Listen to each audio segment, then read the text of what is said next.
The mustelid family is one of the most diverse groups of carnivores on the planet. There are around 60 species in the family alive today. They can be found on every continent except Australia and Antarctica. In today's video, I will be ranking 9 mustelids from least to most unhinged.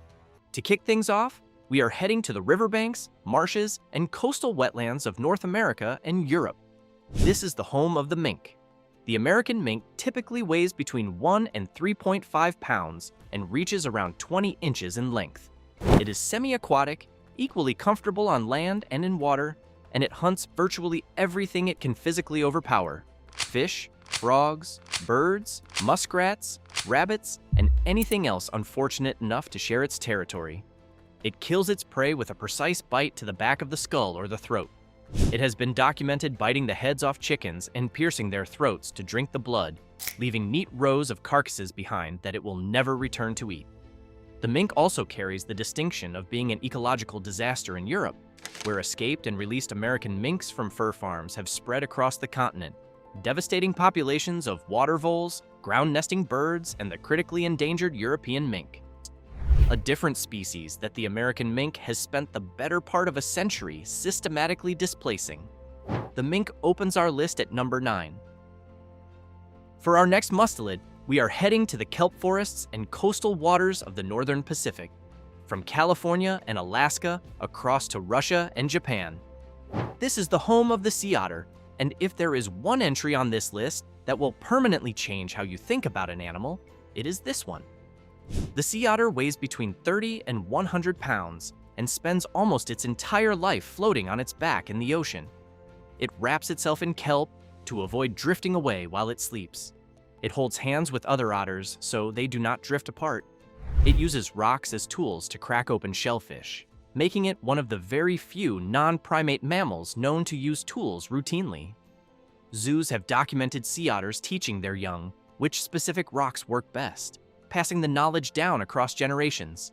It is, by almost every aesthetic standard, the most charming animal on this list.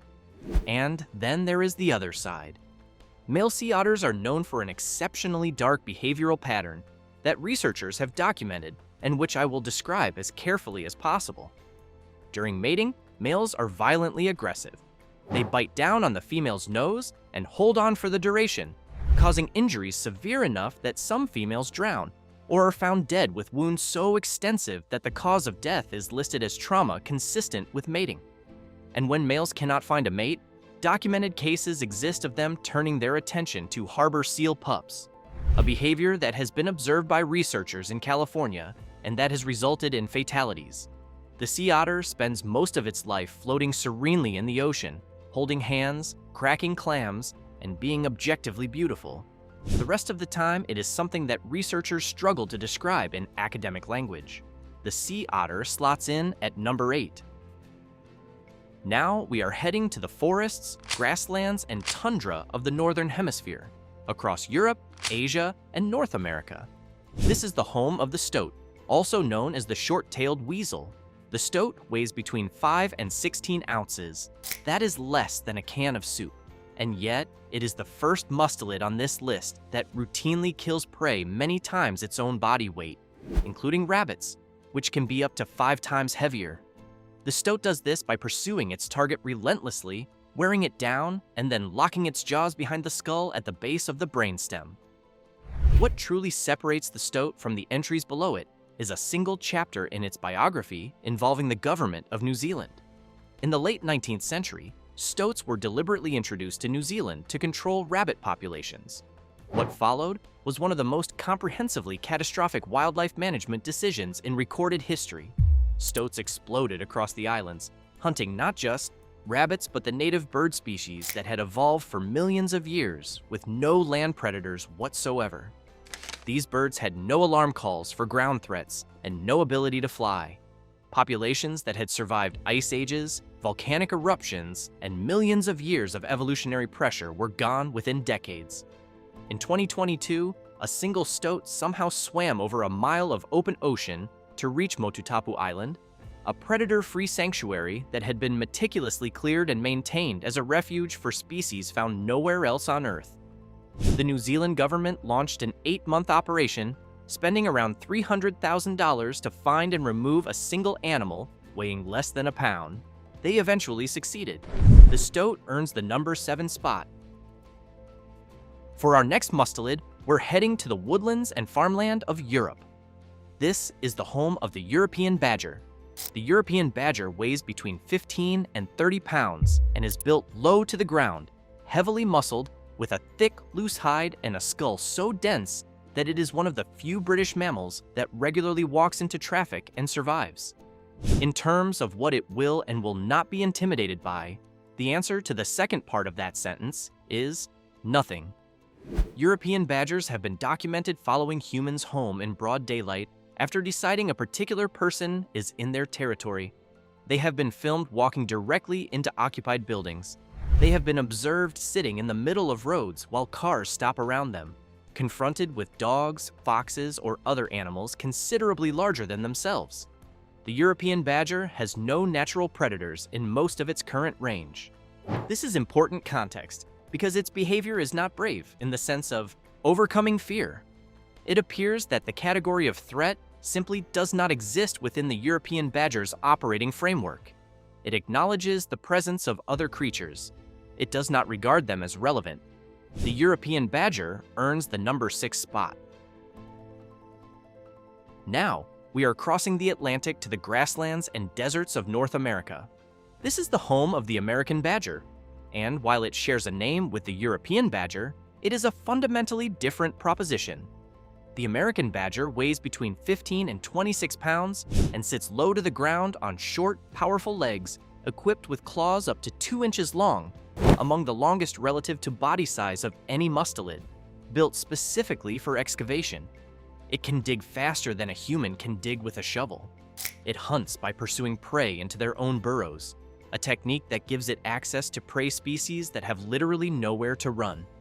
American badgers have been filmed charging at black bears and refusing to yield.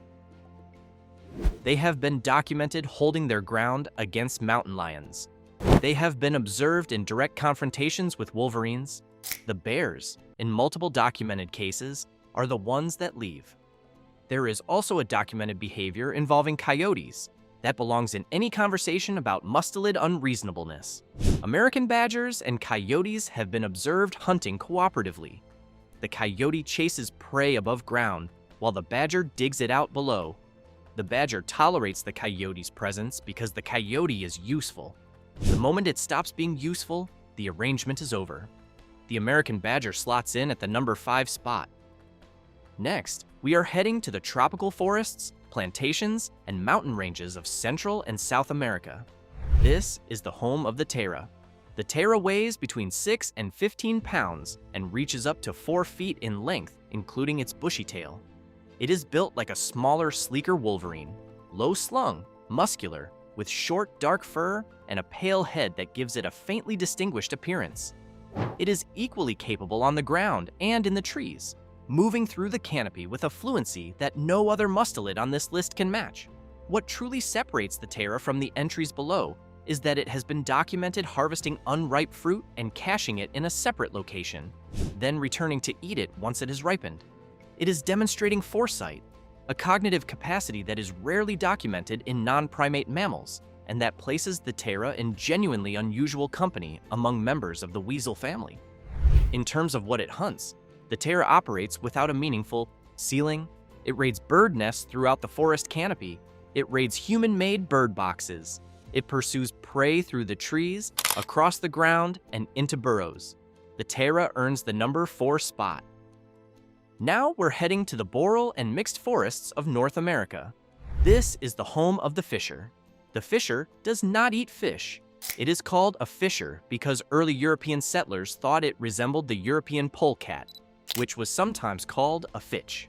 What the fisher actually does, by choice repeatedly as a regular part of its diet, is hunt porcupines. The porcupine is covered in approximately 30,000 barbed quills that detach on contact, embed in flesh, and work progressively deeper through movement. Essentially, every predator in North American forests has learned, through painful experience, that porcupines are not worth the trouble. The fisher does not share this assessment. The fisher has developed a specific, deliberate, multi-step technique for killing porcupines that it executes consistently and without apparent difficulty. It approaches from the front, where the porcupine is facing. The porcupine responds by turning to present its quilled back and tail.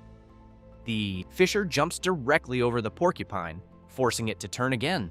It does this repeatedly, sometimes for over half an hour, wearing the porcupine down through continuous circling and feinting until the animal is exhausted and disoriented. Then it attacks the face, the only unprotected part of a porcupine's body, biting and scratching until it causes enough blood loss to kill. For this reason, the fisher earns the number 3 spot. We are down to the final 2. At number 2, we have the honey badger, the animal that Guinness World Records has officially designated the world's most fearless creature. The honey badger weighs between 13 and 30 pounds and is found across sub-Saharan Africa, the Middle East, and the Indian subcontinent. The honey badger's relationship with venom is one of the most remarkable documented adaptations in the animal kingdom. Its muscle cell receptors have evolved a specific structural modification that prevents neurotoxic snake venom from binding effectively. That makes the neural paralysis mechanism of cobra and mamba venom essentially non-functional against it. A puff adder bite, which carries a hemotoxic venom that the honey badger is less protected against, can render it temporarily unconscious. Temporarily, documented cases exist of honey badgers being bitten by puff adders, losing consciousness, recovering after 2 to 3 hours, standing up and eating the snake. The honey badger has been documented in direct confrontations with lions, leopards, hyenas, and Cape buffaloes. And in the majority of these encounters, the honey badger is the one that is not deterred. Young predators learn not to attack honey badgers through direct experience. It raids beehives for larvae and honey while absorbing hundreds of stings. It hunts and eats puff adders, Cape cobras, and black mambas as a routine part of its diet. Not as an act of desperation, but as a preference, because venomous snakes provide a large meal, and the honey badger has concluded that the risk is acceptable. The honey badger earns the number 2 spot, and there is only one mustelid on this list that is, by any reasonable assessment, more unhinged. For our final entry, we are heading to the boreal forests, alpine meadows, and Arctic tundra of the far north, across Canada, Alaska, Scandinavia, and Siberia. This is the world of the Wolverine, the largest land-dwelling mustelid on Earth. The Wolverine weighs between 17 and 40 pounds. It has been documented driving grizzly bears off kills. Biologists working in the field have recorded wolverines chasing bears away from carcasses through sheer sustained aggression. The grizzly, one of the most dangerous animals in North America, was the one running. The wolverine can cover up to 30 miles in a single night. It does not hibernate. In an environment where every other large mammal in the ecosystem enters a physiological shutdown to survive winter, the wolverine stays active through temperatures that regularly fall below -40 degrees, traveling constantly, digging through meters of compacted snow to locate cached food or the carcasses of animals that have frozen solid. It eats those frozen carcasses. Researchers have found evidence of wolverines consuming the teeth of dead animals, not by accident, by choice. For these reasons, the wolverine is the undisputed number 1. If you enjoyed this video, subscribe for more and let us know in the comments which of these mustelids you found most surprising.